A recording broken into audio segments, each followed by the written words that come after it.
In our last leadership training session, I asked you the question, are you a leader? Your virtual coach is all about leadership. And many of you are wondering, does that include me? So as you think about it, are you a leader? Let's start with what leadership is not. Leadership is not about titles or positions. It's not dependent upon age, experience, personality, strengths, or weaknesses. It's not something given to you by other people, and it's not something any other person can take away.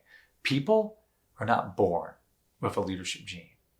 Vince Lombardi, the Hall of Fame Green Bay Packers coach, says, leaders are made, not born. They are made by hard effort, and that is the price anyone must be willing to pay to accomplish a goal worthwhile. Samuel Bringle of the Salvation Army says that the final estimate of men and women shows that history cares not an iota about the rank or titles they have borne or the offices they have held, but only about the quality of their deeds and the character of their heart and mind. John Maxwell simply states, leadership is influence. That's it. The difference between leaders and non-leaders, it's influence. Notice how I didn't say the potential to influence. We all have the potential to influence. We all have the potential to be leaders. But leaders are the ones that take that potential and move it to actually influencing others. So let's look at that word influence. Immediately, many of you are thinking the negative connotation, right? You're thinking about someone being under the influence of alcohol or a controlled substance. Or you think about a person who has used their authority to influence others for selfish gain. Well, you see, the definition of influence is to exert a compelling force. It's the power or ability to move something or someone. Influence, it's amoral. It's all about the motivation behind your influence.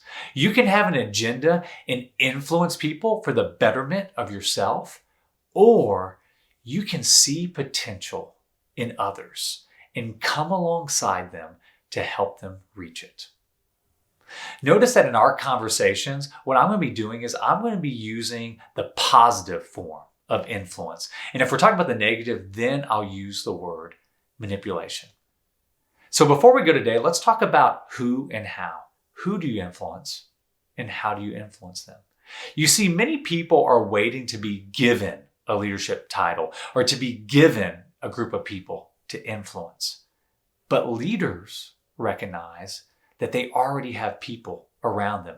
We call this the sphere of influence. It's your friends, family, coworkers, people you play basketball or golf with. Right now, because you have a relationship with them, you have the opportunity to provide a shaping influence in their life and help them reach their dreams and their goals. Now, many of you are thinking, well, how do I influence them?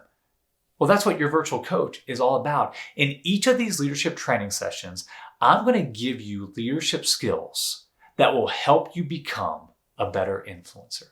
So here's today's game plan. I want you to think about your sphere of influence. And I want you to think specifically about 2 or 3 names of people that you want to influence. Now, you need to ask yourself, why do you want to influence them?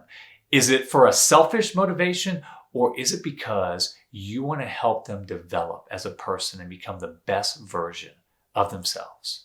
Once you have those 2 or 3 names, here's what I want you to do. Make time for them. That's it. You see, influence begins by being present and making people a priority. I'll leave you with our tweetable lesson.